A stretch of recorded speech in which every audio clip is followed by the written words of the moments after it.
अब बात करते हैं कि पहली सेल लानी कैसे है। यार दोनों ही प्लेटफॉर्म फ्लिपकार्ट अमेजोन पे हम बात करें, दोनों ही जगह पे एडवर्टीजमेंट पैनल अवेलेबल है। फ्लिपकार्ट का प्रोसेस तो बहुत सिंपल है, क्रिएट कैंपेन में जाना है, ठीक है, प्रोडक्ट सेलेक्ट करना है, नेक्स्ट ठीक है। करना है, बिड सेलेक्ट करनी है, फ्लिपकार्ट बताता है कितनी बिड करनी चाहिए, सजेस्ट करता है वहां पर, बट आप एक मिनिमम बिड से शुरू कर सकते हो। क्लिक्स का मतलब ये नहीं है प्रोडक्ट बिक गया, क्लिक्स का मतलब है कि प्रोडक्ट के पेज पे बंदा आ गया, कि 100 क्लिक पे 2 का कन्वर्जन अगर आ रहा है तो आपकी इमेज तो ठीक है। तो वही है कि ई कॉमर्स जो हम डिस्कस कर रहे थे कि ई कॉमर्स 3 पार्ट में डिवाइड होता है मेजरली। हाँ एक मार्केट प्लेस बिजनेस है, एक वेबसाइट बिजनेस है, हाँ, D2C जिसको कहते हैं, और एक D2C, ड्रॉप शिपिंग वाला और बिजनेस एक है। ड्रॉप शिपिंग बिजनेस है। हाँ। इंडिया में अभी ड्रॉप शिपिंग इतना हाँ, क्योंकि लोगों को पता अवेलेबिलिटी नहीं है, अवेलेबिलिटी नहीं है, Especially- मैन्युफैक्चरर नहीं है उस तरीके के, तो वो बहुत बड़ा मार्केट नहीं है मार्केट बन रहा है। हाँ इंडिविजुअल्स कुछ कुछ हैं जो बहुत हाँ, अच्छा कर रहे हैं, हाँ। बट मेजरली आज हम जो बात करने की कोशिश कर रहे थे मार्केट प्लेस पे बात करते हैं। हाँ, मार्केट प्लेस के बारे में बात मार्केटप्लेसेस करते के हैं, क्योंकि अंदर में मार्केट प्लेस हम दोनों को बहुत डीप से एक्सपीरियंस है। करेक्ट को 2014 से, मेरे को 2020 से तो बहुत अच्छा एक्सपीरियंस है। करेक्ट करेक्ट कर भी हम मेजर नंबर प्लेयर्स हम मार्केट प्लेसेस में ही मार्केट करते हैं। प्लेस के ही हैं। हाँ। करेक्ट करेक्ट तो मार्केट प्लेसेस की बात करते हैं। पहले मार्केट प्लेसेस कितने तरीके के होते हैं ये डिफाइन कर लेते हैं। करेक्ट है। मार्केट प्लेसेस मेरे हिसाब से 3 तरीके होते हैं, आप बताना इसमें कुछ गलती है तो। हाँ एक तो हमारे हो गए ओपन मार्केट प्लेसेस, करेक्ट। आप कभी भी उठो, अकाउंट बनाओ, लिस्टिंग करो, बेचो, कुछ भी बेचो। 90% कैटेगरीज आपकी मार्केट प्लेसेस पे अवेलेबल है, विद वेरी बेसिक डॉक्यूमेंटेशन कि आप GST, ले आओ, address, bank pan account. Card, correct correct, बहुत बैंक बेसिक अकाउंट। हाँ इंफॉर्मेशन लो, प्रोडक्ट लाओ, फोटो शूट करो, लाइव हाँ कर लो। फ्लिपकार्ट, अमेजोन, मीशो। हाँ, मीशो को मैं अलग कैटेगरी में रखता हूँ, मैं आऊंगा उस पर। ओपन मार्केट प्लेसेस ये हो गए। क्लोज मार्केट प्लेसेस हो गए आपके जो ज़्यादातर फैशन में काम करते हैं, बट Correct. अदर कैटेगरीज में भी करते हैं, जैसे अजियो हो गया, नाइका हो गया, फर्स्ट क्राई हो गया आपका, ये हो गया, मिंत्रा हो गया, टाटा क्लिक हो गया। इन सब के ऊपर लिस्टिंग करने के लिए आपको या तो उनकी इनवाइट चाहिए, या आपको उनके पास जाना पड़ेगा, भैया मेरे को ले लो। और वो फिर एक प्रोसेस करेंगे, वो देखेंगे आप हो कौन, आप कर क्या रहे हो, प्रोडक्ट क्या है, प्रोडक्ट का प्राइस पॉइंट क्या है, क्वालिटी है कि नहीं है। फिर वो आपसे 1-to-1 बेसिस पे बात करेंगे, भाई इतनी कमीशन लेंगे, वो सब। अमेजोन के सेट स्टैंडर्ड रेट्स हैं, फ्लिपकार्ट के भी सेट स्टैंडर्ड रेट्स हैं, सबके लिए सेम चीज आती है। इसलिए open market place, close market place. Meesho को मैं स्पेशलिटी में रखता हूँ, मैं आपको बताऊँ तो। मीशो प्राइस सेंसिटिव है, बहुत प्राइस सेंसिटिव है, बहुत नीची प्राइसिंग पे। मीशो में मेरे को प्रॉब्लम क्या लगती है ना, मीशो के ऊपर आई थिंक जब उन्होंने स्टार्ट किया था, they failed to control counterfeit products. तो जब हमने भी मीशो में स्टार्टिंग में लिस्ट किया था, तो हमें लग रहा था यार अब कोई किसी XYZ ब्रांड, बड़े ब्रांड का नाम छाप के बेच रहा है, हम उसके अगेंस्ट कैसे कम्पीट कर सकते हैं, और वो भी 200 रुपए में, 150 रुपए में दे रहा है। यार मीशो ना एक्चुअली बहुत न्यू एज है अभी, विद द टाइम शायद से वो भी फिगर आउट कर लेंगे कि मैच्योर हो जाएंगे, कर लेंगे, बट अभी फिलहाल मेरे को मीशो का समझ नहीं आता, क्योंकि मीशो ना क्या करता है, मीशो के अंदर Meesho game with a value prospect के आपके हाउस होल्ड में जो लोग बैठे हैं वो एक बिजनेस कर सकते हैं। ड्रॉपशिप का मॉडल जिसको आप एक कह सकते हो, मीशो का मॉडल वही था, पहले वही था। अगर लोगों को ना याद हो, जब 2020 में में मीशो आया था, मीशो ने बहुत अच्छा रेवेन्यू किया था। सब परेशान थे कि भाई अमेजोन का माल खा रहा है मीशो, बट मीशो पे क्या था, आइडिया ये था कि आप जैसे कोई घर पे बैठा है, कोई लेडी बैठी है, या कोई सोसाइटी में बैठा है, वो अपने सोसाइटी वालों को बोले भाई माल ले लो, और मीशो से डिलीवर करा दे, मीशो से कैटलॉग शेयर कर दे, मीशो से डिलीवर करा दे, और उस पर अपना कमीशन रख ले। वो ऐसे था, या अपना एक प्राइस पॉइंट सेट कर ले, जैसे हमने अगर आपको 300 में मीशो में बेचा, तो आप 400 में अपने किसी साथ वाले बंदे को दे दो, और रिटर्न आप अगर वहां से रिटर्न आए तो आप यहाँ पे मीशो पे रिटर्न कर दो। वो ये था, बट अब मीशो शायद से एक ओपन मार्केट प्लेस ही बन गया है। बट वो ये है कि मीशो पे जो ऑडियंस है, जो जनता है, वो बहुत प्राइस सेंसिटिव है, सस्ते के लिए आ रही है, सस्ते के लिए आ रही है। हाँ, ब्रांड्स भी वहाँ पे ऑलमोस्ट उसी तरीके के अनबोर्डेड हैं, जो ब्रांड्स है ही नहीं। मतलब मेरे हिसाब से जब मैं मीशो देखता हूँ, मीशो के ऊपर ब्रांड्स नहीं है, मीशो के ऊपर सेलर्स हैं। करेक्ट है। ब्रांड्स अमेजोन, मिंत्रा पे फिर भी हैं, मिंत्रा तो बहुत हो गया, बट अमेजोन, फ्लिपकार्ट पे फिर भी ब्रांड्स हैं, और ब्रांड्स बन रहे हैं अमेजोन, फ्लिपकार्ट से। मीशो से कोई ब्रांड अभी तक मेरे को नहीं दिख रहा बनता हुआ। मतलब लोग कर रहे हैं, बट बिजनेस 2,000 3,000 यूनिट्स बेच रहे हैं दिन के, कोई दिक्कत नहीं। बिजनेस अच्छा है, बट वो ये कि सारे मतलब वो ये ब्रांड अगर आपको बनाना है तो शायद मीशो नहीं है, ये हमारा अब अगर कोशिश करेंगे उसको भी करने की। एक चीज हमने मिस भी कर दी कि क्विक कॉमर्स भी है अभी, क्विक कॉमर्स भी इस समय पे करेक्ट क्लोज मार्केट प्लेस में ही आ गया। करेक्ट, वो एक उनका डिलीवरी स्ट्रैटेजी अलग है। क्विक कॉमर्स में आपको शायद से पैसा बहुत ज्यादा चाहिए। ब्लिंकिट है, ज़ेप्टो है, ये अभी हाँ, क्विक कॉमर्स डिपेंड करता है। क्विक कॉमर्स में मैंने कई लोगों का सोचा है कि कई लोगों का मैंने सुना है कि क्विक कॉमर्स में वो आउटराइट बाय कर रहे हैं। हाँ, अगर वो कई आउटराइट बाय कर रहे हैं category- तो बहुत बढ़िया, बट फिर आपके प्रोडक्ट की पुल होनी चाहिए ना वो। करेक्ट करेक्ट अब करेक्ट। अगर आप अब फैशन करने लग गए हैं, क्विक कॉमर्स बेसिकली तो हाँ ग्रोसरी से ही मेजर शुरू हुआ था। हाँ अब ग्रोसरी, फैशन अब भी हो गया, इलेक्ट्रॉनिक्स इलेक्ट्रॉनिक्स सब भी आ आ गया। गया है। हाँ, तो वो भी एक मार्केट है जो हाँ आगे चल के ग्रो होगा हाँ नहीं होगा, हाँ प्रॉफिटेबल है या नहीं है, वो डाइस है। बिकॉज हाँ हर 10 मिनट में आपको डिलीवरी भी करानी है, हाँ। प्रोडक्ट प्राइस पे भी देना है, और प्रॉफिटेबल बिठा पाना यार इज मेरे को पता डिफिकल्ट। है क्या लगता है, इनको ना क्विक कॉमर्स के अंदर डालना चाहिए हार्डवेयर और इलेक्ट्रॉनिक का सामान। यार मिलता ही नहीं है। अब मेरे घर पे इलेक्ट्रिशियन आया हुआ, उसने बोल दिया ये स्विच चाहिए भैया। करेक्ट अब मैं मार्केट भागूंगा उस टाइम पे और उसको घर छोड़ के मैं आऊंगा, वो 5 मिनट बोलेगा मैं तो जा रहा हूँ जी, अगली बार ही होगा काम। करेक्ट बहुत बड़ा प्रॉब्लम है ये। करेक्ट है। कैटेगरीज तो इनको करना बढ़ ही रही चाहिए, है। करेक्ट या ये काम इनको करना चाहिए जो अर्बन क्लैप वाले, अर्बन कंपनी वाले कर रहे हैं। करेक्ट इनको करना चाहिए कि अगर आपके वहां पे कोई भी रिक्वायर्ड है तो हम उसको डिलीवर हम उसको कराएंगे। डिलीवर कराएंगे। वो बहुत बड़ा Correct, मतलब, category क्योंकि बन मैंने सकती है, क्योंकि हाँ। मैंने ट्यूब सर्च की, ट्यूब है ही नहीं यार वो, Correct, क्योंकि शायद से साइज लिमिटेशन और वो Correct, सब की है। correct, अब घर पे ट्यूब चेंज होनी है, 2 ट्यूबें चेंज होनी है, अब क्या करे बंदा। अब या तो मार्केट ठीक भागो बात उस टाइम पे, ठीक बात है। और मार्केट में मिलती नहीं है जो चाहिए, हाँ ब्रांड ही नहीं मिलता सही का। लोकल मार्केट्स के अंदर आपको मिलेगा हल्का ब्रांड, आपको चाहिए थोड़ा सा अच्छा ब्रांड कि भाई लगाई गया तो चले तो सही। इनको करना चाहिए। ठीक बात है। दीपेंद्र गोयल को टैग कर देते हैं यार भाई, थोड़ा सा देख लेना। हम्म। हाँ हमारा ही कुछ काम हो जाएगा। हाँ। चलो हाँ ये चैनल हो गया। उसके बाद हम बात कर रहे थे कि आपको कौन सा लगता है कि भाई स्टार्ट आपने कहाँ से स्टार्ट किया था पहले तो ये आपने, अच्छा आपने बताया स्नैपडील से स्टार्ट। स्नैपडील से शुरू किया उस टाइम था। भी ओपन था स्नैपडील शायद से, स्नैपडील भी ओपन था अब बिल्कुल। तो स्नैपडील बंद हो गया ना।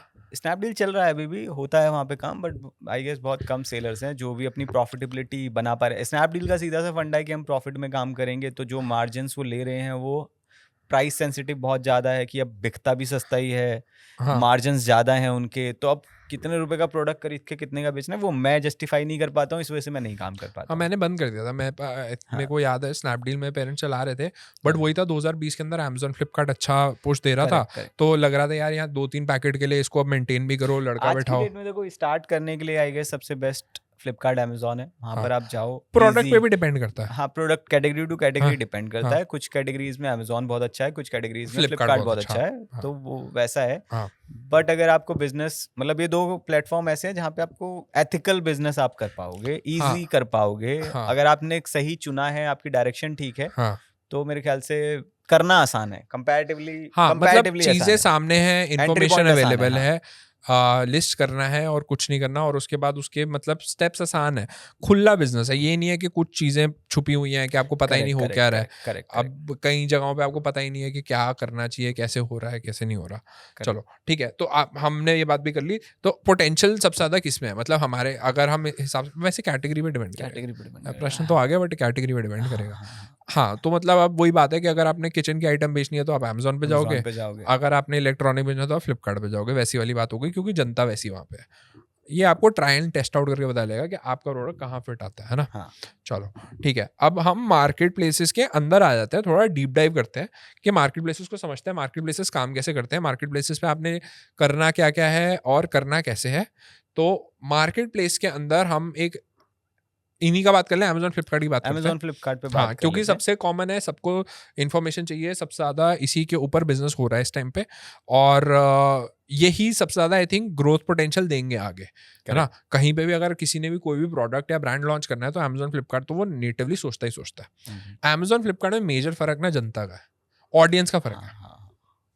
ऑडियंस का फर्क है। अमेजोन करेक्ट है। पे तो अमेजोन पे जो बायर है ज्यादातर हाँ। मेट्रो सिटीज हैं, टायर 1 सिटीज के बायर्स ज्यादा हैं हम्म, कंपेयर टू फ्लिपकार्ट पे टायर 2, टायर 3, टायर 4 सिटीज के भी अब बायर्स हाँ। अवेलेबल हैं, ऑर्डर्स वहां पर आते हैं। तो हाँ, ये एक मेजर डिफरेंस तो यही है। वो इनका इंफ्रास्ट्रक्चर का भी चीज हो सकती है कि इंफ्रास्ट्रक्चर शायद से अमेजोन के ऊपर ना, इन अमेजोन का इंफ्रास्ट्रक्चर थोड़ा सा मतलब अमेजोन का इंफ्रास्ट्रक्चर थोड़ा सा टियर 1 पे ज्यादा अच्छा है, Correct. और फ्लिपकार्ट की डिलीवरीज टियर 2, क्योंकि फ्लिपकार्ट बना इंडिया में है, इंडिया के लिए Correct. बना था। Correct, तो correct. टियर 2 टियर 3 सिटीज में उन्होंने आउटरीच अपनी अच्छी कर ली, इसलिए फ्लिपकार्ट का वहाँ पे ज्यादा रीच है और लोगों को डिपेंडेबल डिलीवरीज लगती हैं। Correct. वरना फ्रॉड के केसेस तो दोनों तरफ आते रहते हैं, वो Correct. बात नहीं करेंगे। ठीक है, अब इसके बाद सबसे आसान काम करना किस पे आसान है, अमेजोन पे, फ्लिपकार्ट पे? यार फंस जाओगे यहाँ पे। नहीं, फ्लिपकार्ट पे ही आसान है आई गेस, बिकॉज अमेजोन थोड़ा सा टेक्निकल प्लेटफॉर्म है। अच्छा मेरे को जो जितना मैं सेलरों से बात करता हूँ, मेरे पास बहुत कॉल आते हैं, तो हाँ ज़्यादातर रेशियो यही है कि यार हमें तो अमेज़न समझ ही नहीं आता, प्लेटफ़ॉर्म ही समझ नहीं आता। ज़्यादातर ऐसा लोगों क्यों? का फीडबैक ऐसा ही है ऐसा क्यों? कि फ्लिपकार्ट बहुत आसान है यार, फ्लिपकार्ट पे जाओ सब कुछ सामने दिख रहा है, सिंपल लिस्टिंग का प्रोसेस है, हाँ, सिंपल ऑर्डर भी अपने आप आ जाते हैं, एडवर्टाइज़मेंट भी बहुत आसान है। अमेज़न काइंड ऑफ टेक्निकल है कि वहाँ पे अगर आप टेक्निकल नहीं हो, तो वो करना मुश्किल है। बहुत पता है सारे यहाँ ऐसे यहाँ सेलर्स हैं। पर्सपेक्टिव हमारी बात नहीं हो बनेगी, हुँ, क्योंकि आप फ्लिपकार्ट पे बिजनेस कर रहे हो ज़्यादा। स्प्लिट भी बता मैं दें। तो इन जनरल बोल रहा हूँ नहीं ना। नहीं, मैं वैसे ही बता रहा हूँ कि आप फ्लिपकार्ट पे कर रहे हो, फ्लिपकार्ट आपको समझ आता है। नहीं, नहीं, नहीं, मैं तो अमेज़न पे भी अच्छा कर रहा हूँ ना। हाँ हाँ पॉइंट वो नहीं है, पॉइंट इज़ कि इन जनरल पर्सपेक्ट देना पड़ेगा और हर ज़्यादातर लोगों से आप पूछो, आप ब्रांड्स कंपेयर करोगे अगर हाँ फैशन में खास तौर हाँ। पे, फैशन में सारे लोग इधर हैं और जो इधर हैं वो इधर नहीं है, फ्लिपकार्ट अमेजोन नहीं है नहीं है। भाई, देखो ट्रिपर मेरा। ट्रिपर हाँ 100-200 करोड़ का ब्रांड है। हाँ। अमेज़न पे ज़ीरो है, धंधा ही नहीं कर पाता।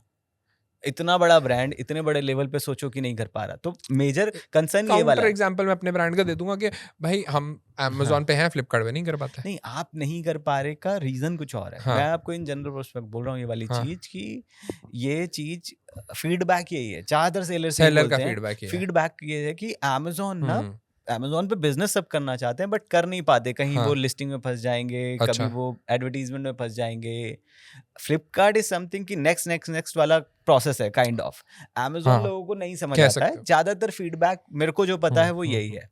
बट ये है कि हाँ, अपॉर्च्युनिटी दोनों जगह पे ही सेम है। अपॉर्चुनिटी मार्केट बड़ी है यार, दोनों की मार्केट बड़ी है। हुँ, अपॉर्चुनिटी तो चलो ठीक है, बट मेरे हिसाब से क्या है ना, समहाउ मेरे को लगता है कि अमेजोन आसान है। मेरे को जो मेरा ओके। मेरा दिमाग कहता है वो अमेजोन आसान है। अमेजोन में आपको सिंपल बताया कि यार देख, ये लिस्टिंग है, ये इस रैंक पे चल रही है, इतनी सेल कर रही है, ये है, ऐसे करेक्ट, लिस्ट करो। विजिबिलिटी ज़्यादा है। आप ये बोल रहे हो कि हाँ, आपको क्लैरिटी है कि क्लैरिटी है कि अमेज़न काम कैसे करता है। अमेज़न काम कर अब रहा है। अमेज़न एड्स पे चले जाओ, वो भी आसान है। हुँ, मतलब कीवर्ड डालो, बिडिंग करो, खत्म होगी बात। हुँ, जिसको पीपीसी का वर्ड पता है, पेपर क्लिक का जिसको मतलब पता करेक्ट, है, करेक्ट, वो करेक्ट, अमेज़न पे काम कर सकता है। करेक्ट। फ्लिपकार्ट पे क्या है कि भाई आपने बिड लगा दी, हाँ, अब किस पे चली, कहाँ चली, क्यों चली, शाम तक खत्म हो गई, कोई पता ही नहीं है यार। ओके। अगर आप सिर्फ ये देख रहे हो कि भाई सेल आ गई कि नहीं आ गई, तो बात अलग है, मैं मान सकता हूँ बात को। हुँ, हुँ। बट अगर आपको एक ब्रांड लेवल पे जाके एनालिटिक्स करने हैं और इन वो डेप्थ नहीं पता समझना है। है, वो आप नहीं, नहीं कर सकते फ्लिपकार्ट पे। ठीक बात है। फ्लिपकार्ट कई चीज़ें नहीं बना पाया।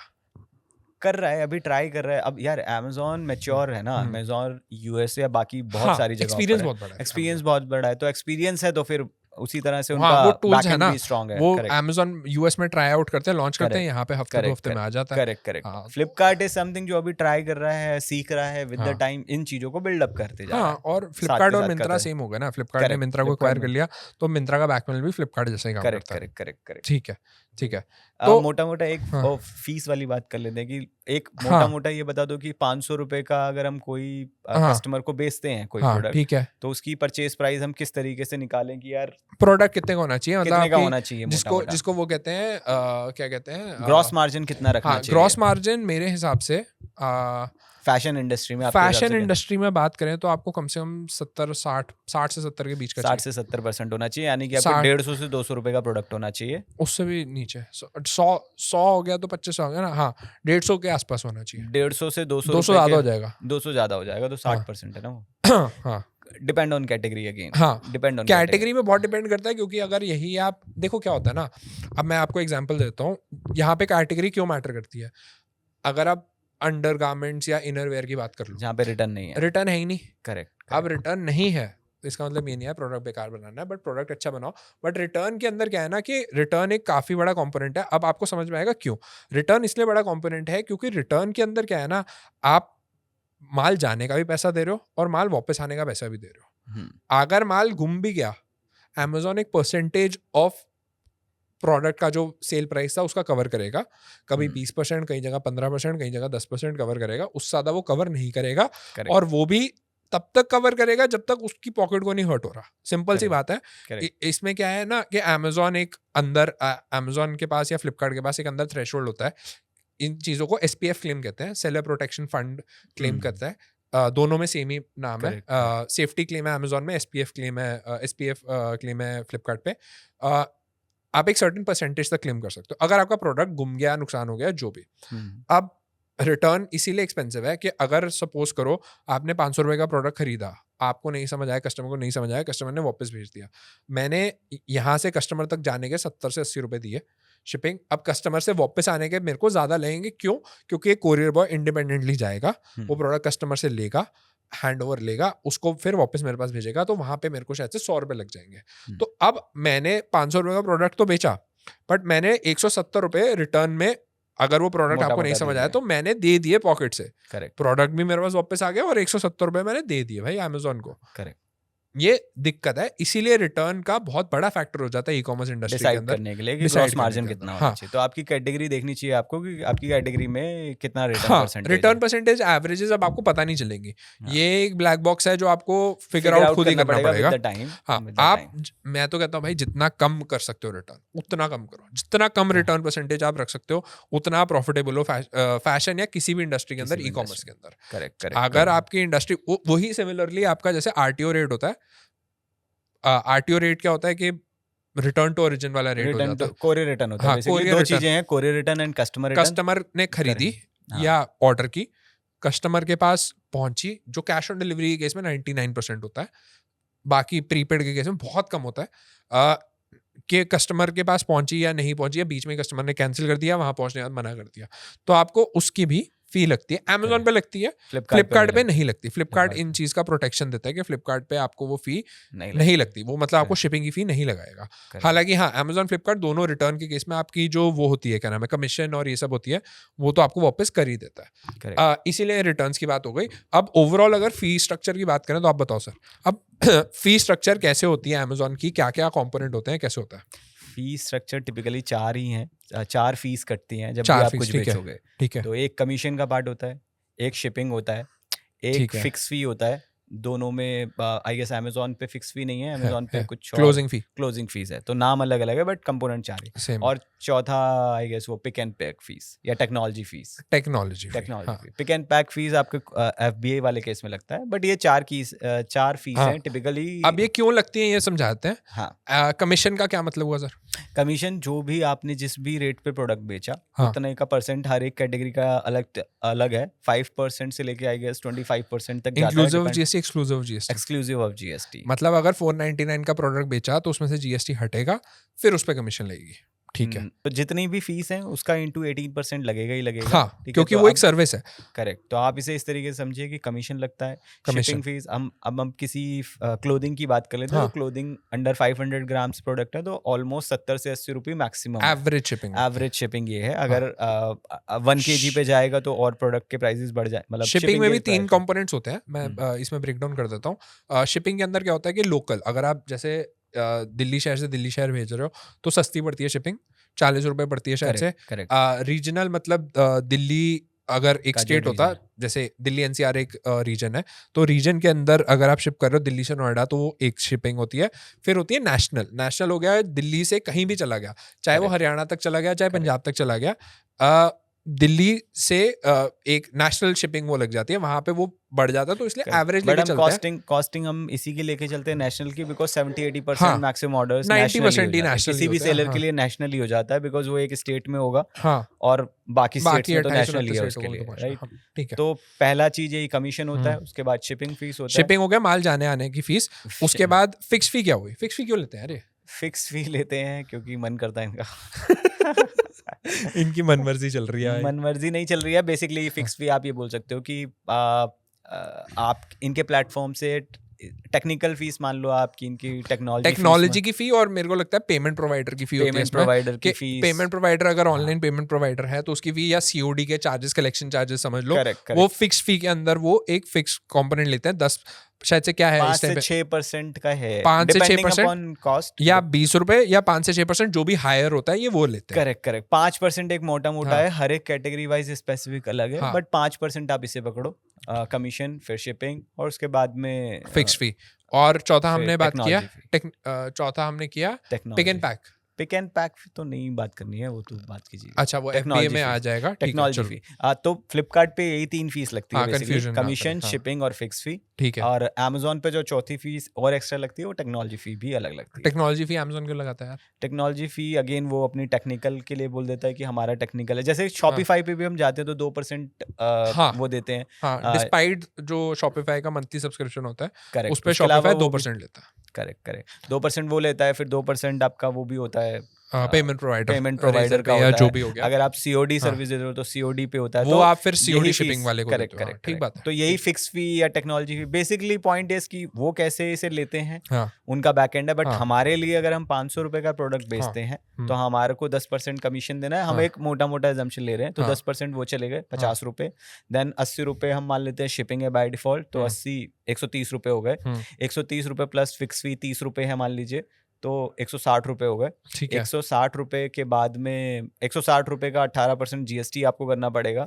मोटा मोटा मेरे ख्याल से 190 रुपए 20 के रुपए, करीब हो हाँ, गया, 20-25 रुपए हो गया। हाँ। तो एक 190 रुपीज आपके माइनस हुए। तो आपका अगर 500 रुपीज का प्रोडक्ट गया है हाँ। और वो रिटर्न नहीं आया है, हाँ तो 185 रुपीज माइनस 190 या 185 रुपीज माइनस हो गए, 310 315 आपके अकाउंट में ट्रांसफर होगा। हाँ, अब जिसको हम ट्रांसफर प्राइस भी बोलते हैं, जिसको हम ट्रांसफर प्राइस लिंगो में, बोलते हैं, हाँ। कि 315 310 आपके पास में आ आ रहा गया। है।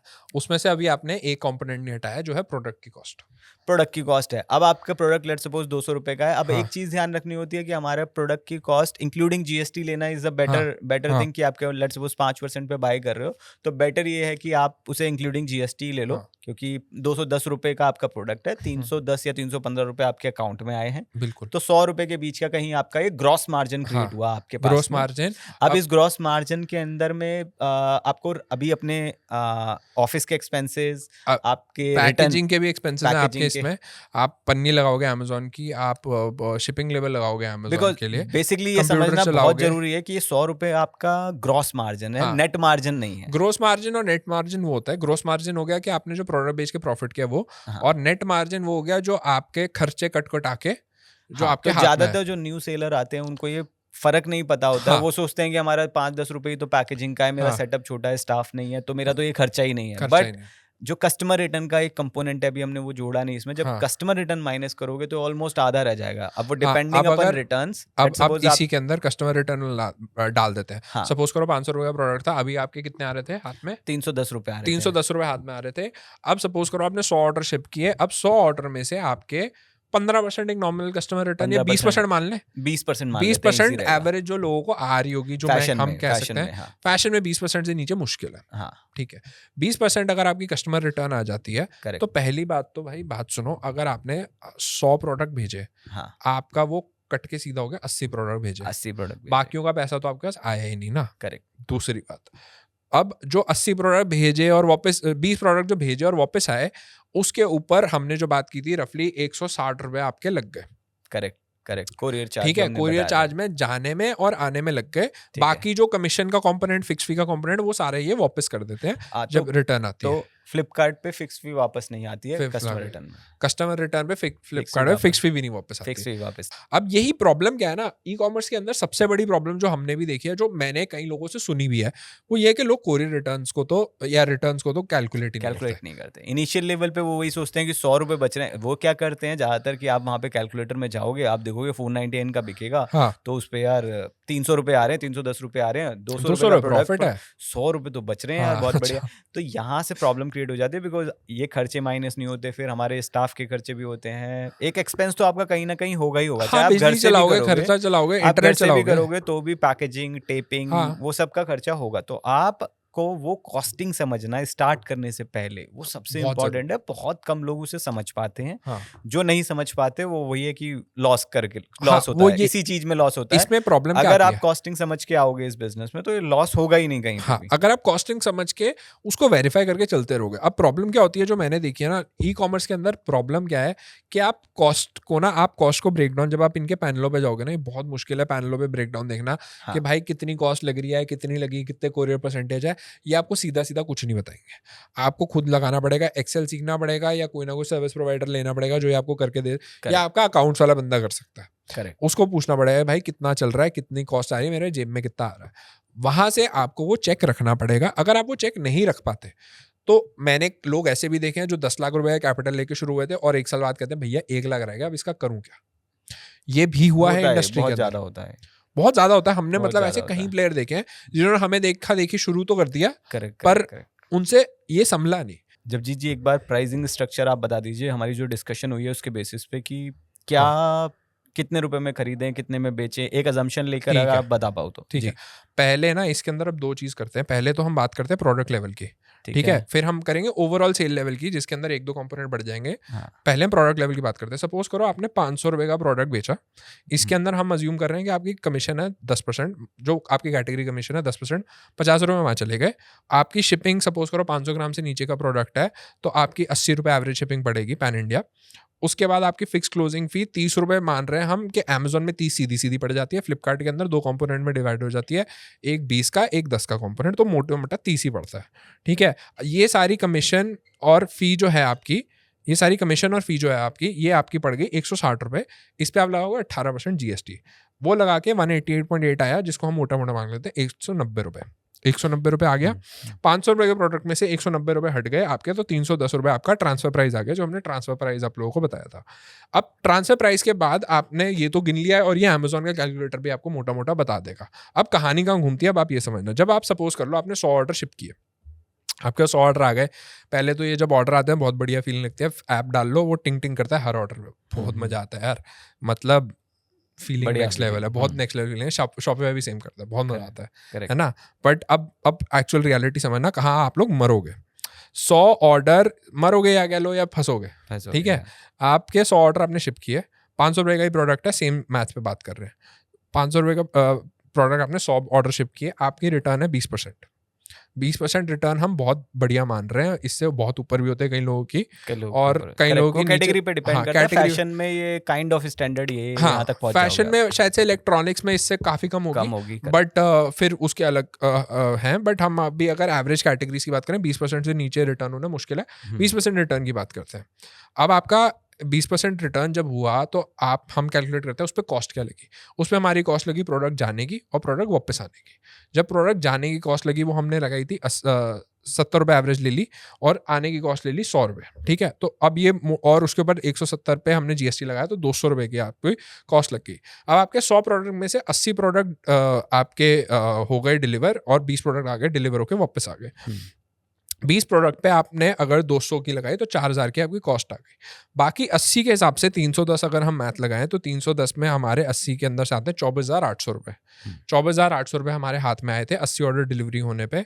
4,000 रुपये उसमें से हटा देते हैं आपके, हाँ, कस्टमर रिटर्न की वजह से, वो आपका है 20,800 रुपये हाथ में आए। अब 20,800 में से हम क्या लगा रहे हैं, हम लगा रहे हैं कि भैया अब आपने प्रोडक्ट कॉस्ट लगाई। अब आपने अगर 80 प्रोडक्ट भेजे और हमारे हिसाब से 30% आपकी एवरेज प्रोडक्ट कॉस्ट होगी, तो आपने 12,000 का प्रोडक्ट की एक्चुअल कॉस्ट है, जो आपने मार्केट से खरीदा था 12,000 रुपये का। 12,000 रुपये का प्रोडक्ट खरीदा तो आपके पास बचे 20,800 में से 7,200 रुपये। 7,200 रुपये के बाद हमने 100 ऑर्डरों पे लगाया पैकिंग शिपिंग। अब बोले रिटर्न वाले पे भी पैकिंग शिपिंग लगेगी, क्योंकि प्रोडक्ट भेजोगे तो सही, पन्नी भी लगेगी, लेवल भी लगेगा, सब कुछ करके एवरेज 10 रुपये हम एक मान लेते हैं कॉस्ट। 1,000 रुपये वहाँ चले गए, 6200 रुपये बच गए, ठीक है जी। अब 6200 रुपये के बाद प्रोडक्ट, भाई ऑर्डर आएगा कहाँ से? 100 ऑर्डर कहाँ से लाओगे? हवा में से तो आएंगे नहीं। अब 100 ऑर्डर लाने के लिए आपको एडवर्टीजमेंट की कॉस्ट लगेगी।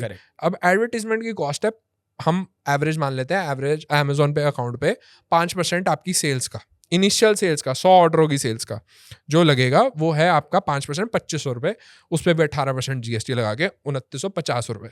अब 6200 रुपये के बाद 2,950 रुपये हटाने पे 3,250 रुपये आते हैं आपके हाथ में 100 ऑर्डर शिप करने पे 500 रुपये के प्रोडक्ट पे, जो आपका नेट प्रॉफिट है। और एक बात और एक्सप्लेन कर दो कि आप 18% GST इंक्लूड करके क्यों चल रहे हो, रीजन क्या है उसका? 18% GST इंक्लूड करके इसलिए चल रहा हूँ क्योंकि ये हमें लगती है, सीधी सी बात है, हमें लगती भी है। लोग ये बोलेंगे कि इनपुट मिल जाता है उसका। अरे भाई नहीं मिलता है यार, सरकार कहाँ देती है? इनपुट नहीं मिलता है, तो इनपुट आपका एडजस्ट होता है बट मिलता नहीं है। तो अब अगर नहीं मिलता है और आपके पास इनपुट ऑन बुक्स तो खड़ा हुआ है, इनपुट सबकी जितने भी ई-कॉमर्स के सेलर हैं उनके बुक्स में है। जिस दिन हमारा इनपुट वापस आ गया, यहाँ नहीं दिखेंगे, गायब है हम। हाँ, इतना इनपुट है, सरकार देती नहीं तो इनपुट मिलता नहीं है, इस वजह से फिर हम उसे अब कॉस्टिंग में ऐड करना जरूरी है। और प्रोडक्ट कॉस्ट में भी आई गेस वो करना चाहिए। तो जो हमने 30% आपको बोला वो इंक्लूडिंग GST होगा, तो वो ज़्यादा बेटर दिखेगा, बिकॉज वो आप दे ही रहे हो। आपको आप अगर कुछ भी बाय करोगे तो उस पर GST पे कर रहे हो, वो 5% भी 18% भी, जो भी आपकी कॉस्टिंग है उसको इंक्लूडिंग GST इंक्लूड करके ही आप चलो। कि आपने कोई चीज़ 100 रुपये की बाय करी है और उस पर अगर 18% GST है तो 118 रुपये से कैलकुलेट करो, 100 रुपये से मत करो। बिकॉज इवेंचुअली आपके पास जो प्राइस आना है, जो आप सेल कर रहे हो वो 499 या जो भी प्राइसिंग है आपकी, उस पे वो इंक्लूडिंग GST है। अब आपने खोल लिया अकाउंट, सब हो गया, अब लिस्टिंग करनी है, आपने माल बेचना शुरू करना है। वो कैसे करना है? उसके लिए आपको क्या क्या चीजें चाहिए? यार बेसिक तो सीधा है कि आपने प्रोडक्ट डिसाइड कर लिया, प्रोडक्ट आपने जो भी है, मान लेते हैं हम कि आप टी शर्ट ले आए, हाँ, टी टी शर्ट की बात कर लेते हैं एग्जाम्पल के लिए। हाँ, तो टी शर्ट प्रोडक्ट आप ले आए, तो आपको सबसे मेजर चीज, आप सबसे मेन चीज ये भी है कि आप ऑनलाइन पे ना इमेज बेच रहे हो, हाँ, तो सबसे इंपॉर्टेंट कंपोनेंट है photoshoot. Photoshoot should be so good कि यार अट्रैक्ट करे। आप भी एज ए कस्टमर जब बाय करने जाते हो कोई भी प्रोडक्ट, तो आप ई कॉमर्स पे फोटो बाय कर रहे हो, हाँ, प्रोडक्ट तो जब आएगा तब आपको पता चलेगा हाँ, क्वालिटी आपको क्या है टच नहीं एंड है। फील पता ही नहीं है, और टच एंड फील नहीं फैशन पता में है। टच एंड फील बहुत इंपॉर्टेंट होती है, करेक्ट इसीलिए आप टच एंड फील से पोर्ट्रे कर सकते हो थ्रू इमेजेस। Correct correct. तो इमेजेस शुड बी परफेक्ट। हाँ। इमेजेस सबसे इंपॉर्टेंट चीज है जो लोग नहीं करते हैं इनिशियल लेवल पे, बट वो इंपॉर्टेंट है। हाँ, तो अगर फोटोशूट बहुत अच्छा करा लो, हाँ। जो भी उसमें पैसे लगे, बिकॉज वही आपकी एसेट है, हाँ, आपकी एसेट वही है। एवरेज फोटोशूट की अगर हम कॉस्ट की बात करें तो वैसे फैशन का जो फोटोशूट चल रहा है वो 350 रुपए या 400 300 रुपए रुपए, 350 product। रुपए करेक्ट हो जाता है, करने वाले 1000-1500 रुपए तक भी हाँ। जाते हैं स्टार्ट। अगर स्टिल फोटो वाले पे आप जाओगे तो 100 रुपए से भी शुरू हो जाता है, हाँ, बट 100 रुपए से 1500 रुपए का एक स्टैंडर्ड रेट है, वो सबके अलग अलग हैं अपने हाँ। अपने स्टूडियोज के हिसाब अच्छा से। शूट करना बहुत जरूरी है, बहुत क्योंकि जरूरी है। वही आपका प्रोडक्ट का वही है। Correct. आप दिखाई और कुछ सकते ही नहीं हो यार फैशन के अंदर, तो एटलीस्ट Correct, correct, बाकी कैटेगरीज में आप वीडियोस कर सकते हो, बाकी सब चीजें कर सकते हो, बट हम अभी टी शर्ट की बात कर रहे हैं तो वहां बात कर लेते हैं करेक्ट। पहले। टी शर्ट के अंदर में फोटोशूट आपने करा लिया, बढ़िया। बढ़िया। फोटोशूट कराने के बाद जो बाकी कंपोनेंट्स होते हैं कि बेसिकली टाइटल बिल्कुल सटीक होना चाहिए, कि आप ओवर साइज कैसे सटीक बनाए? तो सटीक बनाने के लिए सीधा सा कंपोनेंट है, बेसिक से 2-4 चीजें हैं कि आप उसके अंदर में अपना ब्रांड नेम लिखोगे। ब्रांड नेम बिल्कुल। के साथ आप अगर उसकी बताओगे उसके बारे में कि क्या की फैक्टर्स है, कि ओवर साइज है, रेगुलर हाँ। टी शर्ट है, फिट कैसा है, हाँ। वो आप टाइटल में बता सकते हो। हाँ, और ये टाइटल ठीक होने से आपका ये कीवर्ड, जैसे आप अमेज़न पे सर्च करते हो तो वो हाँ। कीवर्ड से मैच करके आपको हेल्प करेगा। अगर आपके टाइटल में लेट्स सपोज आपने सिंपल लिखा जी क्रासा टी शर्ट, तो अब क्रासा टी शर्ट में तो आ जाएगा वो कीवर्ड्स में, हाँ। बट अब वो ओवर साइज है, वो रेगुलर है, ये सब हाँ। चीजें आप कंपोनेंट। देखो इसके अंदर ना मैं बताता हूँ, मैं जो सोचता हूँ, मैं इसको दो तरीके से सोचता हूँ। एक प्रोडक्ट, एक जो आपका कस्टमर को खरीदने में मदद करेगा वो होना चाहिए टाइटल के अंदर, कि फिट कैसा है, जैसे सर ने बोला कि ओवर साइज्ड है, रेगुलर फिट है, मसल फिट है, जो भी है। और उसके साथ साथ कि कस्टमर सर्च क्या कर रहा है, ढूंढ क्या रहा है। हाँ। अब आप उसको बोलो कि भाई ये मसल टी शर्ट है, और customer search over size T shirt कर रहा है करेक्ट फॉर एग्जाम्पल, करेक्ट। या आप उसको स्किनी फिट टी शर्ट बोल लो, कस्टमर सर्च मसल फिट कर रहा है, तो आप स्किनी फिट लिख के क्या उखाड़ रहे हो, कुछ नहीं कर रहे हो आप। Correct. आपको वो कस्टमर का वो मैच सर्च करना चाहिए, आपके ट्रैफिक प्रोडक्ट के साथ में मैच ये करना चाहिए। कंपोनेंट हो जाता है एसईओ का, जो एसईओ कहते हैं, सर्च इंजन ऑप्टिमाइजेशन। अमेजोन का अपना एक सर्च इंजन है प्रोडक्ट सर्च करने के लिए। वहां पे आपको अगर रैंक करना है तो आपको कीवर्ड वो डालने पड़ेंगे जो जनता सर्च कर रही है। वो कहाँ से मिलेंगे सर?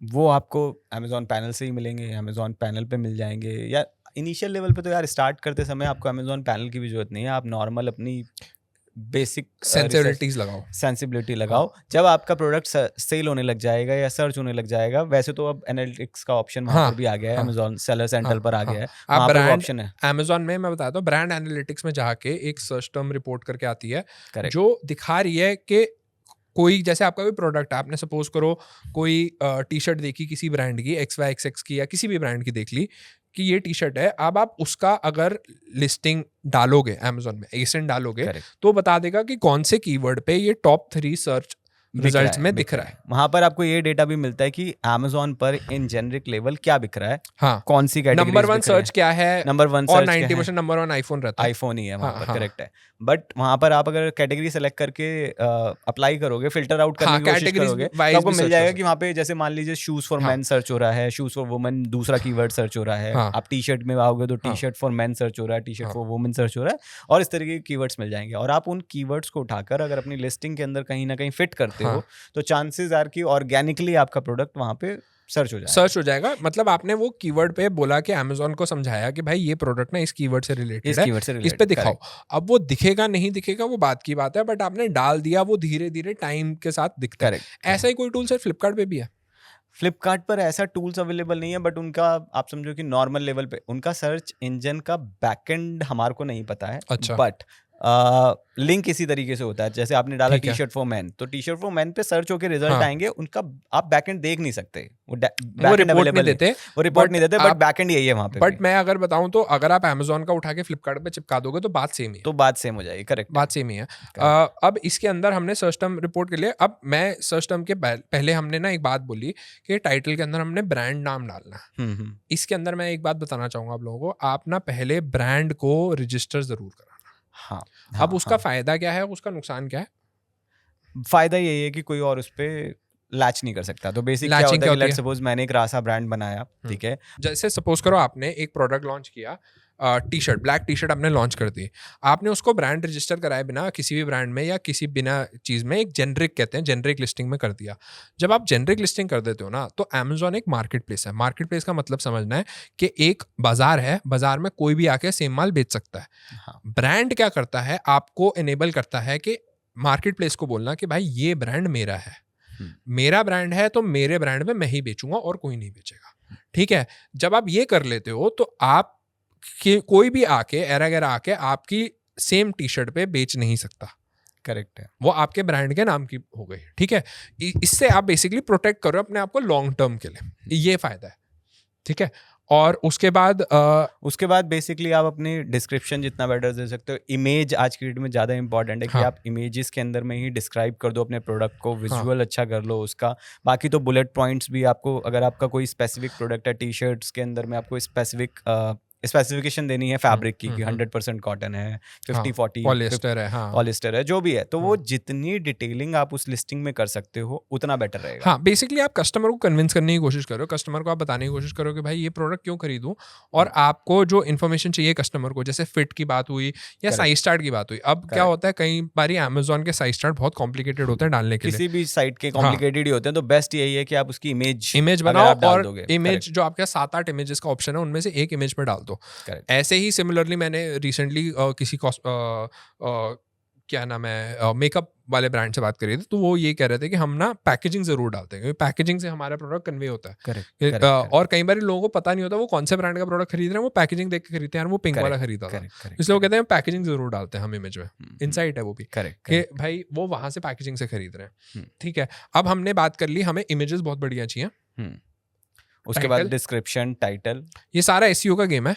मैं बोलूंगा कि आप एग्जांपल्स अपने जिसका देख के प्रोडक्ट देख के लॉन्च किया, यार कोई भी टॉप प्रोडक्ट उठा लो, देखो अमेजोन पे जाओ, सेल रैंक्स पे जाओ, वहाँ पे रैंकिंग होती है हर एक प्रोडक्ट की, उस पे क्लिक करो, नीचे आओ, सेल रैंक ये शायद होती से है। आपके मोबाइल पे नहीं आएगा, अगर मोबाइल पे देखना है, डेस्कटॉप पे देखो। अगर मोबाइल पे देखना है तो मैं एक चीज बताता हूँ, कोई भी ब्राउजर में मोबाइल का जो भी ब्राउजर यूज कर रहा है, अमेजोन ऐप पे मत जाना, amazon.in मोबाइल ऐप पे खोलो और ऑप्शंस में जाके ना एक ऑप्शन आता है ओपन डेस्कटॉप साइट, तो आपको वो दिख जाएगा, डेस्कटॉप वाला दिखा देगा। करेक्ट, वहां पे जाके आप ना टॉप रैंकिंग देख सकते हो कि कौन सा, मतलब मान लो आपको देखना है टॉप 100 शूज कौन से हैं, तो वहां पे नीचे ऑप्शन आ रहा होता है, फिर शूज के अंदर में भी रनिंग शूज कौन से हैं, फुटबॉल शूज कौन से हैं, या टी शर्ट के साथ में सब कैटेगरीज में, तो आप टॉप 100 वो देख सकते हो, और वहां से आपको आइडिया लगेगा कि यार बहुत सारी लिस्टिंग्स हो रखी हैं, बट ये टॉप 100 है, और मैक्सिमम सेल बाय सेल है, बाय सेल है। करेक्ट, तो आपके पास वो बाय सेल रैंक जब आती है तो आपको सॉर्ट होता है कि लेट्स सपोज आपने टॉप 10 टी शर्ट देखी, तो आपको आइडिया लगा कि यार ये ट्रेंडिंग प्रोडक्ट्स हैं, इस समय पे बिक रहे हैं।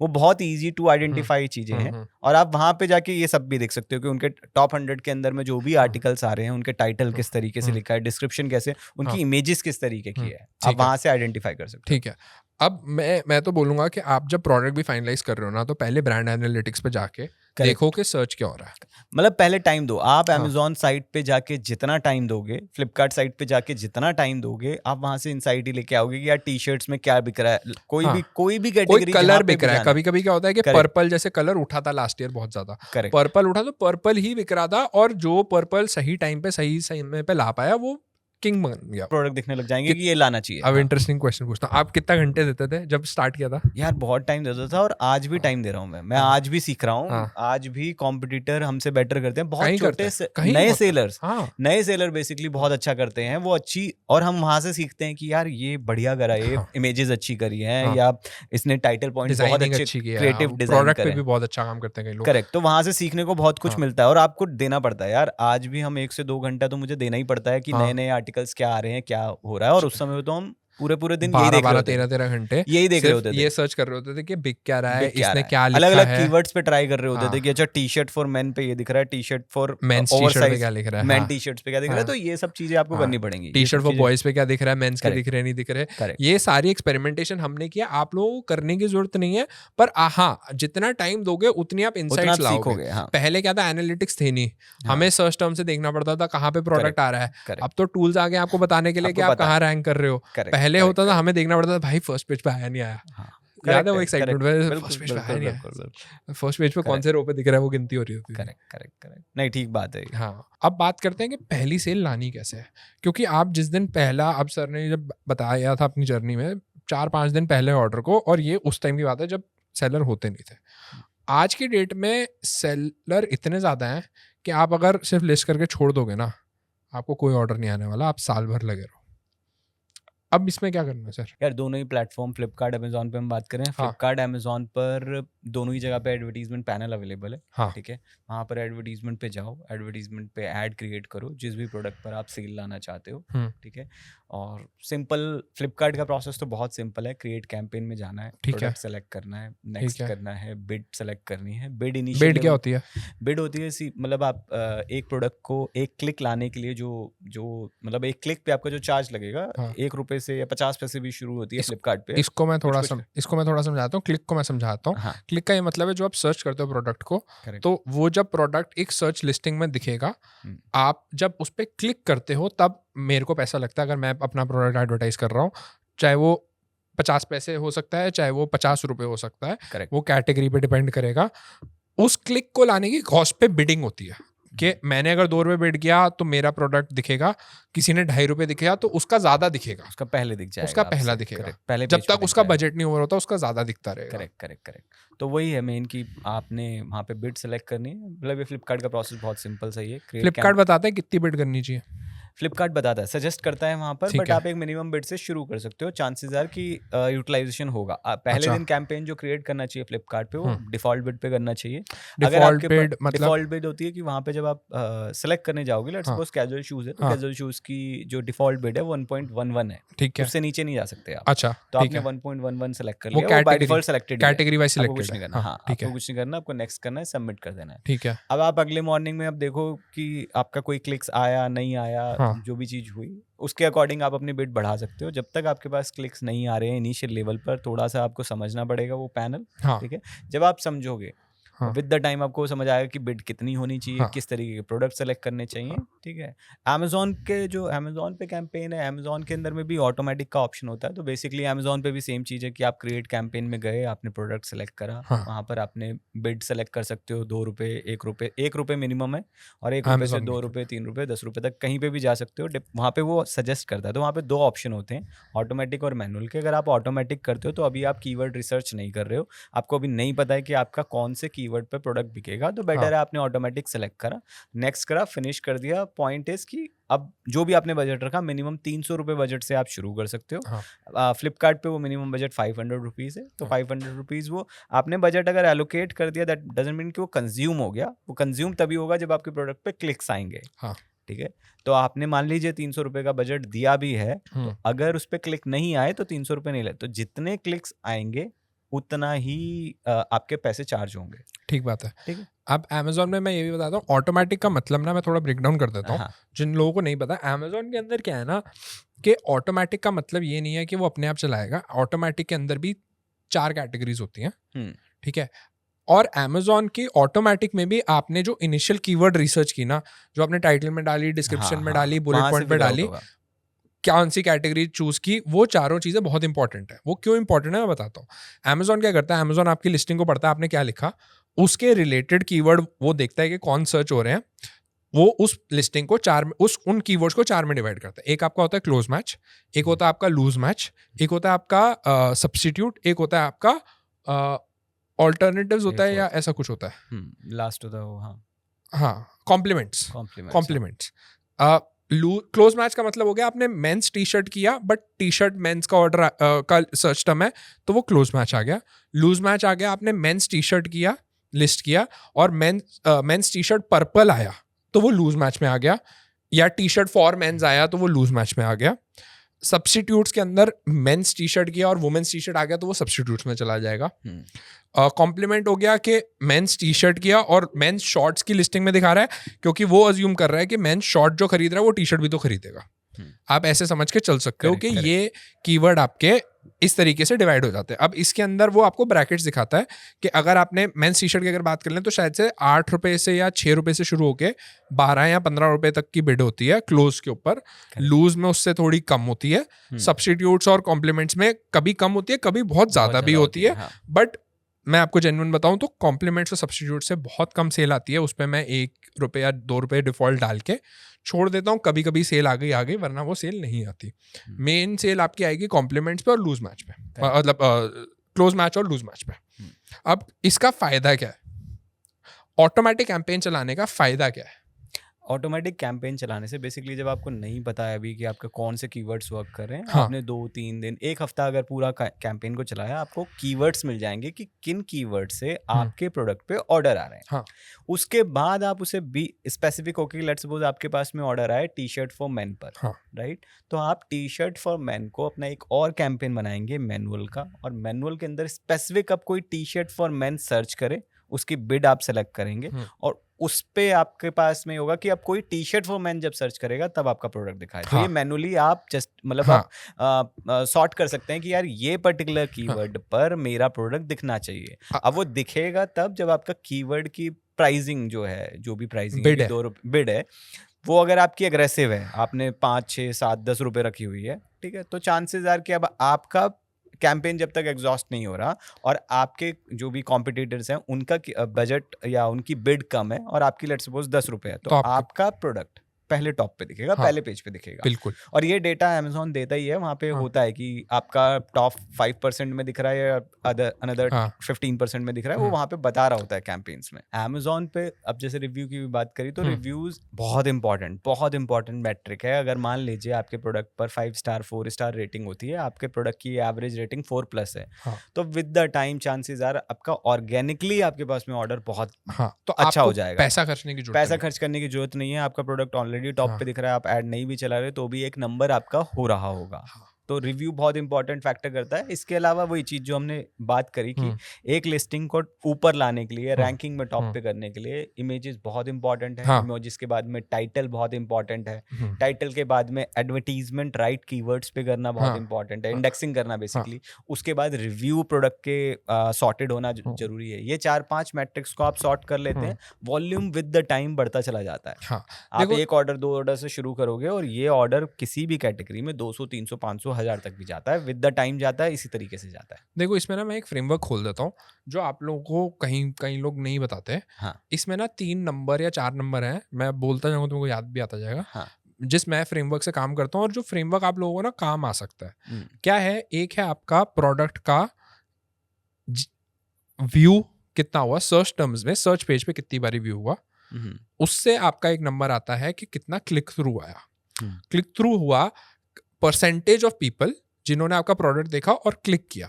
वो आपका नंबर अगर हाई होगा तो आप ये अज्यूम कर सकते हो कि आपका प्रोडक्ट की इमेजेस सही है, ठीक है, और प्राइसिंग ठीक है, रिव्यूज भी ठीक है। ये 3 फैक्टर आ गए आपके क्लिक थ्रू रेट के अंदर। कन्वर्जन रेट अगला मेट्रिक होता है। कन्वर्जन रेट क्या होता है कि आपके जब प्रोडक्ट पेज पे बंदा आ गया, उससे वो खरीद कितने परसेंटेज लोग रहे हैं। जो हमने बोला 2% एक अच्छा नंबर है, वो कईयों का 3, 3.5, 4, 6% भी देखा है मैंने। कन्वर्जन रेट पे आप ये अज्यूम कर सकते हो कि आपका जो प्रोडक्ट पेज है वो कन्विंसिंग है, मतलब वो आप कस्टमर को कन्विंस कर पा रहे हो कि ये प्रोडक्ट खरीद लो, इसके पीछे पैसा या ऑर्डर इसको दे दो। अब वो कहाँ होता है? इमेज पे आप ले आए, अब बाकी इमेजेस का यहाँ फैक्टर आ जाता है। 2nd, 3rd, 4th, 5th image. Video डाल सकते हो आप Amazon पे, फ्लिपकार्ट पे। आप साइज चार्ट दिखा सकते हो। आप डिटेल्ड रिव्यू इमेजेस के अंदर अगर आपके किसी कस्टमर ने रिव्यू की इमेजेस डाल दी, हालांकि लोग डालते बहुत कम इमेजेस हैं, अगर आप कस्टमर के साथ रिव्यू की इमेजेस ला सकते हो तो प्रोडक्ट का बहुत बढ़िया काम हो जाता है। उसके बाद आपकी डिलीवरी टाइमलाइन, जो Amazon का एक बहुत बड़ा फैक्टर है कि कस्टमर को आजकल स्विगी जोमेटो के ज़माने में लोगों को चाहिए भाई ऑर्डर 1 दिन 2 दिन के अंदर। अगर आपका डिलीवरी टाइम अच्छा है, कस्टमर को समझ आ रहा है, तो कस्टमर खरीद रहा है। ये आपके कन्वर्जन रेट के फैक्टर्स हो गए। अब उसके अंदर ये जो 2 नंबर आपको मैंने बताए ब्रॉडली, अब इसके अंदर आप समझ सकते हो, जब आप इस तरीके से इसको ब्रेक डाउन करोगे, फिर आपकी रिटर्न परसेंटेज इसके बाद आती है, वो थर्ड नंबर होता है जो हमने रिटर्न परसेंटेज आपको प्राइसिंग में बताई। रिटर्न परसेंटेज थर्ड नंबर होता है, उसको सही करने के लिए आपका प्रोडक्ट ही मेन फैक्टर होता है, पैकेजिंग एक छोटा मोटा फैक्टर होता है ताकि प्रोडक्ट डैमेज ही ना पहुंचे कस्टमर तक। बट जब आप इस तरीके से आप इस फनल को समझते हो कि पहले लोगों ने देखा, फिर लोगों ने प्रोडक्ट पेज क्लिक किया, फिर लोगों ने इसको खरीदा, उसके बाद कितनों ने रिटर्न कर दिया, वो फिर नंबर वीक से बाहर जाएगा। ये जो कहानी है, ये कहानी अगर आप समझ जाते हो तो आप समझ जाओगे मेरे को क्या ऑप्टिमाइज करना है मेरी लिस्टिंग को ऊपर या नीचे लेके जाने के लिए। अब व्यूज नहीं आ रहे तो भैया कीवर्ड ही नहीं डाल रखे सही, ऐड चलाओ, ठीक है। अब लिस्टिंग पे लोग आ नहीं रहे, व्यूज तो आ रहे हैं बट लोग लिस्टिंग पे क्लिक ही नहीं कर रहे, तो इमेज सही करो भाई, या रिव्यूज लाओ उस पे।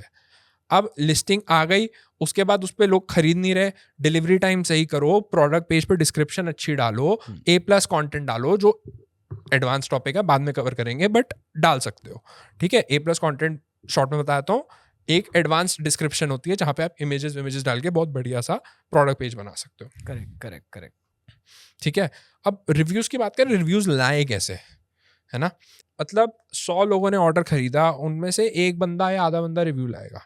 अब रिव्यूज कैसे आते हैं, कहाँ से लाने चाहिए, कैसे लाने चाहिए? प्रोडक्ट देखो, इस चीज़ के लिए ना फ्लिपकार्ट अमेजोन खुद ही बहुत ज़्यादा मेल करता है, कस्टमर से पूछता है, ऑप्शन वहाँ पे देता है, मेल्स रेगुलर बेसिस पे डालता है। तो जो परसेंटेज है ऑल्दो कम है, जब कोई नेगेटिव डालना होता है जिसने वो डालता है, पॉजिटिव वाले कम डालते हैं। प्रॉब्लम पॉइंट इज कि अगर आप अगेन वही, आपका प्रोडक्ट अगर अच्छा है ना, अगर आपका प्रोडक्ट अच्छा है तो कस्टमर अपने आप ही पॉजिटिव बोलेगा, उसके लिए अपने आप पॉजिटिव आके लिखेगा। तो try to make a wow factor in your product with your packaging, with your product. If you able to do it तो हो जाता है, मतलब आते ही हैं रिव्यूज, आते ही हैं।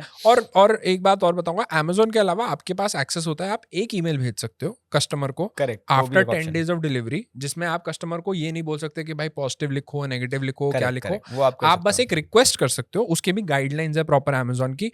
Amazon और फ्लिपकार्ट ना बहुत स्ट्रिक्ट है इन मामलों में। आप ना ऐसे पंगे मत लेना जो कई लोग करवाते हैं, पंगे मत लेना वो वाले कि आप रिव्यू के लिए पैसे दे दिए। बेसिकली फेक रिव्यू नहीं कराने चाहिए, बिकॉज़ फेक रिव्यू के चक्कर में आपका अकाउंट ब्लॉक हो सकता है, बंद हो सकता है, अकाउंट ब्लॉक हो जाएगा, पैसे भी फंसेंगे, और घर बैठे रह जाओगे और लड़ते रह जाओगे, वो कुछ नहीं करने वाले। करेक्ट।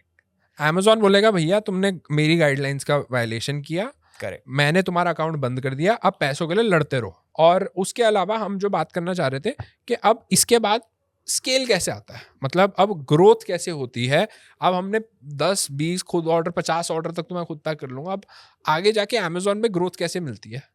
यार ग्रोथ के लिए तो वही है ना कि मेन तो आपको प्रोडक्ट ऐड करने हैं। अब रेगुलर बेसिस पे आपने एक प्रोडक्ट इनिशियल लेवल पे आपने ट्राई करा, टेस्ट करा, आपको वर्केबल मिल गया, समझ आ गया, अब दूसरा लाओगे, तीसरा लाओगे, चौथा लाओगे, तो ये है कि आपने एक प्रोसेस, एक फनल समझ लिया कि कैसे होता है, पूरा एंड टू एंड प्रोसेस समझ लिया, एक प्रोडक्ट से कर लिया, फिर दूसरा, तीसरा, चौथा, और विद द टाइम आप इसे अब रेगुलर आपका ये प्रोसेस बन जाएगा।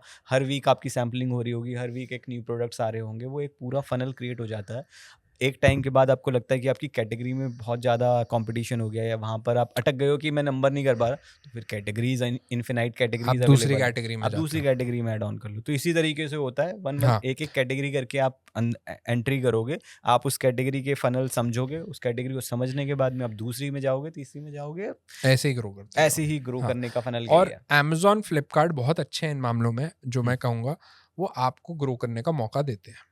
देखो ऐसा नहीं है। अब इसके अंदर अब हम एक और बात कर देते हैं कि इन में ना अकाउंट मेट्रिक्स का बहुत फर्क पड़ता है। आप ये मत सोचो मैंने प्रोडक्ट बनाया तो प्रोडक्ट ही है। आप प्रोडक्ट डिलीवरी टाइम पे निकाल रहे हो, नहीं निकाल रहे, शिप आउट कर रहे हो, नहीं कर रहे, आप प्रोडक्ट को, जब प्रोडक्ट आपका शिप आउट हो रहा है तो प्रॉपर तरीके से हो रहा है, नहीं हो रहा है, MRP लेवल लगा है, नहीं लगा, ये सारी चीज़ों का Amazon सब पीछे देख रहा है। आप ऐसे समझ लो कि वो सब कुछ देख रहा है कि उसको क्या है, हर जगह से उसको रिव्यू आ रहा है, हर जगह से उसको फीडबैक आ रहा है, कस्टमर भी उसको फीडबैक दे रहा है, कोरियर बॉय उसको फीडबैक दे रहा है। आप किस तरीके से काम करते हो, टाइमली डिस्पैच करते हो, नहीं करते, उसका बहुत फ़र्क पड़ता है। आपके सेलर पे फीडबैक क्या आ रहे हैं उसका बहुत फ़र्क पड़ता है। वो सारी चीज़ें ना मिल मिला के आपको ग्रोथ देती है। आप सिर्फ एक बबल में नहीं देख सकते प्रोडक्ट को, आपका अकाउंट भी रिलेटेड है। करेक्ट है। खैर चलो अब इसको अब कंक्लूड करते हैं। तो अब हमें ई कॉमर्स के अंदर मार्केट प्लेसेस करने के लिए करना क्या है, अब ये अब आप बता दो कंक्लूड करो सर। क्या करना है भाई? क्या पूछा आपने? E commerce? ई कॉमर्स के अंदर अब मैंने सेलर बनना है। यार सिंपल सा प्रोसेस है। देखो सबसे मेन चीज़ जो हमने आपको बेसिक्स बताया, अगर आपने पूरी वीडियो देखी है तो आपको ये समझ आ गया होगा कि कॉस्टिंग किस तरीके से होती है, लिस्टिंग किस तरीके से होती है, एडवर्टीजमेंट किस तरीके से होती है। हमने बहुत बेसिक तरीके से कोशिश करी है बताने की इसको। हाँ, अगर आपके इसके रिलेटेड कोई और क्वेश्चन है, आप हमारे से नीचे कमेंट्स में पूछ सकते हैं, हम उसके लिए एक अलग वीडियो बना देंगे, या अगर वन लाइनर आंसर होंगे तो हम आपको उसी में दे देंगे। कमेंट ठीक है, में दे देंगे। कमेंट में हम आपको हाँ, आंसर दे देंगे। दूसरी चीज़ ये कि अब इसके अंदर जो सबसे इम्पोर्टेंट चीज़ जो आपको कभी भी देखनी है या समझनी है और सेलर बनने से पहले, तो मैं तो सबसे पहली चीज़ जो आपको बोलूँगा वो यही है कि आप टाइम बिताओ फ्लिपकार्ट अमेज़न पर। जितना टाइम आप बिताओगे किसी भी जिस भी कैटेगरी में आपको लगता है, आप अपने आस-पास देखो क्या मैन्युफैक्चरिंग हो रहा है। जो आपके आस-पास मैन्युफैक्चर हो रहा है या आपकी अपनी कैपेबिलिटी है मैन्युफैक्चरिंग की, अगर हाँ, आप वो एंड टू एंड ला सकते हो कि आप मैन्युफैक्चर करते हो या आपके आस-पास मैन्युफैक्चर होता है और आप डायरेक्ट D2C कस्टमर के पास जा रहे हो, तो आपने बीच की सारी लेयर्स अगर हटा दोगे तो वही है आज की डेट में मार्केट प्लेस पे जो सेल करने सक्सेसफुल का है। सक्सेसफुल करने की चीज़। हाँ, तो अगर आप अपने आसपास जो भी मैन्युफैक्चरिंग हो रही है चीज़ और आप देखते हो उन प्रोडक्ट्स को कि यार ये ऑनलाइन पे बिक रहा है और उसकी प्राइसिंग क्या है, और आप वो उसके हिसाब से कॉस्टिंग निकाल लेते हो कि लेट्स सपोज आपके सामने वाली घर में कोई चीज़ बन रही है, लेट्स सपोज टी-शर्ट बन रही है, आजकल बनती है छोटे-छोटे ये जो यूनिट्स में। मैन्युफैक्चरिंग हाँ, प्लांट्स हैं वहाँ पे होता है। तो आपके आसपास अगर टी-शर्ट बन रही है, अगर आप आगरा से हो तो शूज़ बन रहे हैं, हाँ। सूरत से हो तो कपड़े बन रहे इसका हैं। एग्जांपल वो है कि अब जैसे ये ना बहुत जेनरिक प्रोडक्ट्स हो गए, इनमें हम नहीं रेकमेंड करेंगे मेरे हिसाब से कि आप हाँ, घुसो। ये हाँ। एग्जांपल्स हैं, बट मेरे हिसाब से इससे बेटर एग्जांपल ये है, जैसे अगर आप अलीगढ़ में हो, अलीगढ़ में शायद से लेदर का काम बहुत लेदर अच्छा, का काम होता है तो बहुत आपको अच्छा होता है। वॉलेट मिल हाँ, सकता है, बेल्ट वॉलेट मिल मिल सकता सकता है है। आपको उस प्राइस पे मिल सकता है जहाँ इंडिया में कहीं नहीं मिलेगा। करेक्ट, करेक्ट, आपके करेक्ट। पास एक एडवांटेज है, आपकी हाँ, रीजन के अंदर हर हाँ, इंडिया के हर रीजन में कोई ना कोई एडवांटेज है, कोई ना कोई करेक्ट। प्रोडक्ट है जो हिट है। करेक्ट, आपको कोशिश ये करनी है कि प्रोडक्ट एडवांटेज वाला ओपन करो, और हाँ, एडवांटेज का मतलब यही है कि आप उस लोकेशन पे हो। अब अगर मैं दिल्ली रेट्स से कम है, बैठ के वो करूंगा तो मुझे अलीगढ़ से मंगाना पड़ेगा, एक ट्रांसपोर्ट कॉस्ट ऐड हो है। जाएगा, एक कॉस्ट ऐड हो जाएगी। आपके लिए वो बहुत लोकली अवेलेबल। तो लोकली ऑल ओवर इंडिया जिस भी तरीके के प्रोडक्ट आपके आसपास मैन्युफैक्चर हो रहे हैं, ये ईजी टू सोर्स हैं। हाँ, आप उस प्रोडक्ट की R&D करो, ऑनलाइन आके देखो किस प्राइसिंग पे बिक रही है, किस क्वालिटी की। कुछ प्रोडक्ट्स मंगा के देखो कि वो किस क्वालिटी के किस प्राइसिंग पे बेच रहे हैं, हम्म, और फिर आप एनालाइज करो कि आपका प्रोडक्ट जो आपने आइडेंटिफाई करा है वो किस प्राइस पे बेच सकते हो। ये सबसे इंपॉर्टेंट चीज़ है करने के लिए।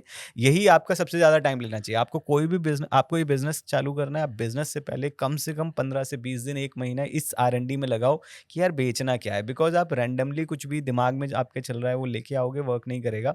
वर्क करने के पीछे की प्रोडक्ट आइडेंटिटी बहुत इंपॉर्टेंट है, बहुत ज़्यादा इंपॉर्टेंट है। आप उसमें दिमाग लगाओ। जब आपका वो क्लियर हो जाए तो उसके बाद के प्रोसेसेस ऑटोमेटिक हैं।